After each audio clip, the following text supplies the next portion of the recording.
नमो नमः छात्रा। कल हम लोग संधि पढ़ रहे थे।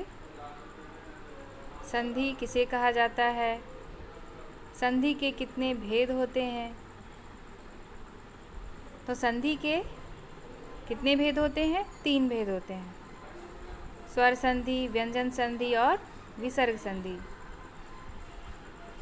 अब हम जानेंगे स्वर संधि के उपभेद। स्वर संधि के कितने उपभेद होते हैं? 7। कौन कौन? दीर्घ संधि, गुण संधि, वृद्धि संधि, यण संधि, अयाधि संधि और पूर्व रूप संधि, प्रकृति भाव संधि। अब इसका डिटेल्स जानेंगे, एक एक करके जानेंगे कि कौन से संधि किस प्रकार की जाती है ना। पहला है दीर्घ संधि। जब ह्रस्व या दीर्घ अ, ह्रस्व ई, ह्रस्व उ, री के तुरंत बाद क्रमशः अ, ह्रस्व ई, ह्रस्व उ, री समान स्वर आए तो दोनों के मिलने से दीर्घ स्वर आ, दीर्घ ई, दीर्घ उ, डबल रीकार हो जाते हैं। इसे ही दीर्घ संधि कहते हैं। दीर्घ स्वर पढ़े हैं आप लोग, तो वही दीर्घ स्वर बनने के क्रम को हम दीर्घ संधि कह देते हैं। जब दो स्वर आपस में मेल हो तो उन दोनों के मिलने से जो दीर्घ स्वर बन जाए, ह्रस्व स्वर मिले और दीर्घ स्वर बन जाए तो उसे ही हम क्या कहेंगे? दीर्घ संधि कहेंगे। जैसे अ प्लस अ, आ। अ और अ दोनों क्या है? ह्रस्व स्वर। दोनों के मिलने से क्या बन गया? दीर्घ स्वर आ। अब उदाहरण के तौर पे देखते हैं, क्या है? शब्द प्लस अर्थ, शब्दार्थ। यहाँ पहले शब्द का अंतिम वर्ण कौन सा है? अ। और दूसरे शब्द का पहला वर्ण कौन सा है? अ। तो दोनों के मिलने से हमारा कौन सा दीर्घ स्वर बन गया? आ। तो शब्द क्या बन गया? शब्दार्थ। सत्य प्लस अर्थ। सत्य का अंतिम वर्ण कौन है? अ। और अर्थ का पहला वर्ण क्या है? अ। तो दोनों के मिलने से कौन सा दीर्घ स्वर बन गया? आ। शब्द क्या बन गया? सत्यार्थ। सूर्य प्लस अस्त। सूर्य का अंतिम वर्ण कौन सा है? अ। अस्त का पहला वर्ण कौन सा है? अ। अ प्लस अ, आ, तो हो गया सूर्यास्त। उदय प्लस अचल, उदयाचल। यहाँ उदय का अंतिम वर्ण कौन सा है? अ। और अचल का पहला वर्ण कौन सा है? अ। तो दोनों के मिलने से क्या बन गया? आ। तो बन गया उदयाचल। अब है अ प्लस आ। यदि पहला स्वर ह्रस्व स्वर हो और दूसरा स्वर दीर्घ स्वर हो तो दोनों के मिलने से भी दीर्घ स्वर ही बनेगा। अ जोड़ आ ही होगा। उदाहरण के तौर पे देखते हैं, परम जोड़ आनंद। यहाँ परम में पहला शब्द परम है। परम का अंतिम वर्ण कौन सा है? अ। और आनंद का पहला वर्ण क्या है? आ। अ प्लस आ क्या हो गया? आ। परमानंद। धन जोड़ आदेश। धन का पहला वर्ण अंतिम वर्ण अ और आदेश का पहला वर्ण आ। तो शब्द बन गया धन जोड़ आदेश, धनादेश। देव जोड़ आलय, देवालय। देव में अ, आलय का आ, दोनों मिलकर के क्या बन गए? आ, देवालय। शिष्ट जोड़ आचार। पहले शब्द का अंतिम वर्ण हो गया अ और दूसरे शब्द का पहला वर्ण हो गया आ। तो दोनों मिलकर के क्या बन गए? आ। तो क्या बन गया? शिष्टाचार। ये हमारा दीर्घ स्वर का उदाहरण देख रहे थे। अब आगे देखते हैं।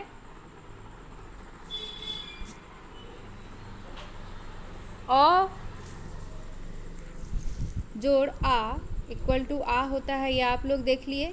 अब देखिए, अगर पहला वर्ण आ हो और दूसरा वर्ण अ हो तो भी दोनों के मिलने से क्या बनता है? आ ही होता है। जैसे तथा प्लस अपि। तथा का अंतिम वर्ण क्या है? आ, और अपि का पहला वर्ण क्या है? अ। तो दोनों के मिलने से क्या बन गया? आ। तथा अपि। महाजोड़ असुरः, महासुरः। महा का अंतिम वर्ण हो गया आ, असुरः का पहला वर्ण हो गया अ। दोनों के मिलने से क्या बन गया? आ, महासुरः। सभा प्लस अध्यक्ष। सभा का आ और अध्यक्ष का अ, दोनों के मिलने से आ ही हुआ, तो क्या बन गया शब्द? सभाध्यक्ष। विद्या प्लस अर्थी। विद्या का आ और अर्थी का अ, दोनों के मिलने से क्या बन गया? विद्यार्थी। अब आते हैं, अंतिम उदाहरण है दीर्घ स्वर का। यदि दीर्घ प्लस दीर्घ दोनों मिले तो क्या बन जाएगा? तो भी दीर्घ स्वर ही बनेगा, आ ही आएगा। आ प्लस आ ही होगा। दया प्लस आनंद, दयानंद।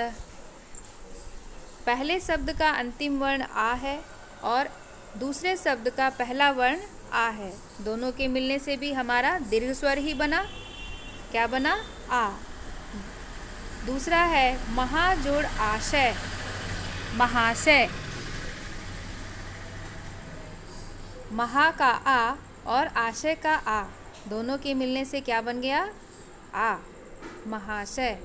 विद्या प्लस आलय।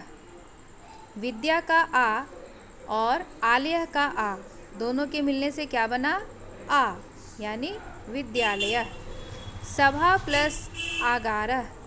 सभा का आ और आगारह का आ, दोनों के मिलने से क्या बन गया? आ, सभागारह। इसी प्रकार ये तो अ का उदाहरण था कि अ ह्रस्व स्वर है तो अ प्लस आ होता है, अ प्लस आ होता है, आ प्लस आ होता है, आ प्लस आ होता है। इसी प्रकार दीर्घ ई ह्रस्व ई और ह्रस्व ई के मिलने से बनता है। ह्रस्व ई प्लस दीर्घ ई भी दीर्घ ई होता है।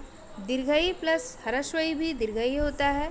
दीर्घ ई प्लस दीर्घ ई भी दीर्घ ई होता है।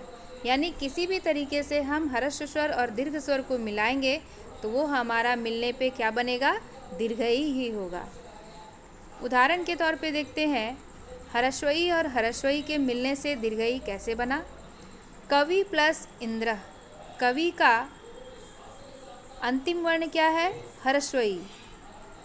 और इंद्र का पहला वर्ण क्या है? ह्रस्व ई। तो ह्रस्व ई प्लस ह्रस्व ई क्या बन गया? दीर्घ ई। तो शब्द क्या बन गया? कविंद्र। कविंद्र में दीर्घ ईकार लगाएंगे, न कि हर्षीकार। संधि में किसी भी प्रकार के मिलने से हम जब मिलने के बाद जब शब्द हम प्राप्त करेंगे तो वो शब्द हमारा हमेशा दीर्घ ईकार में या दीर्घ रूप में ही होगा।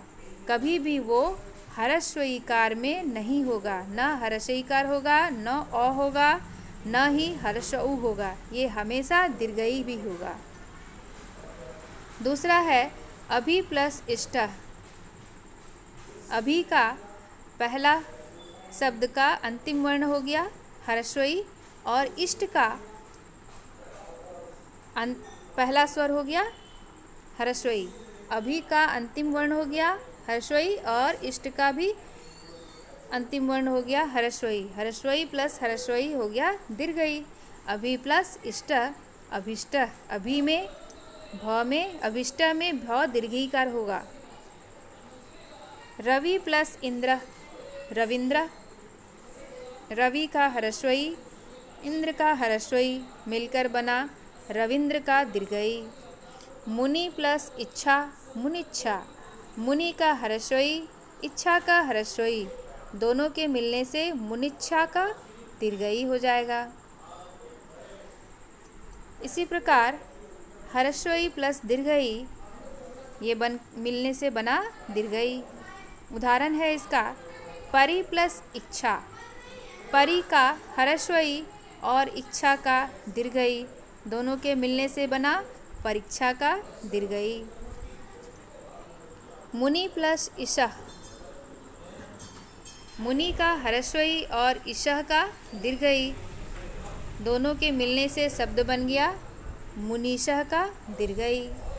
प्रति प्लस इच्छा, प्रति का ह्रस्वई प्लस इच्छा का दीर्घई, ह्रस्वई प्लस दीर्घई इक्वल टू प्रतीक्षा दीर्घईकार। अब आते हैं तीसरा उदाहरण, दीर्घई प्लस ह्रस्वई इक्वल टू ये भी दीर्घई ही बनेगा। जैसे लक्ष्मी प्लस इच्छा, लक्ष्मी में दीर्घईकार, इच्छा में ह्रस्वईकार, दोनों के मिलने से लक्ष्मीच्छा क्या हो गया, मौ में दीर्घईकार। मही प्लस इंद्र, मही का दीर्घईकार और इंद्र का ह्रस्वईकार, दोनों के मिलने से क्या बना, महेंद्र का दीर्घईकार। सुधि प्लस इंद्र सुधींद्र, सुधि का दीर्घईकार और इंद्र का ह्रस्वईकार, ये क्या बन गया, सुधींद्र का दीर्घईकार। महती प्लस इच्छा महतीच्छा, महती का दीर्घईकार और इच्छा का ह्रस्वईकार, दोनों के मिलने से क्या बन गया, दीर्घईकार महतीच्छा। अब आगे देखते हैं दीर्घई प्लस दीर्घई, इन दोनों के मिलने से भी हमारा शब्द दीर्घईकार में ही होगा। जैसे रजनी प्लस ईशः रजनीशः, दोनों तरफ दीर्घईकार मिल रहा है लेकिन शब्द भी बना तो हमारा दीर्घईकार ही बना है। मही प्लस ईशः, पहले शब्द का अंतिम वर्ण दीर्घईकार और दूसरे शब्द का पहला वर्ण दीर्घईकार, दीर्घई प्लस दीर्घई क्या बन गया, दीर्घई। मही प्लस ईशः महिषः, नदी प्लस ईशः नदीशः, नदी में भी दीर्घईकार और ईशः में भी दीर्घईकार, दोनों के दीर्घईकार के मिलने से नदीशः में भी दीर्घईकार ही हुआ। लक्ष्मी प्लस ईशः, लक्ष्मी का दीर्घईकार और ईशः का दीर्घईकार, दोनों दीर्घईकार के मिलने से क्या बना, लक्ष्मीशः दीर्घईकार।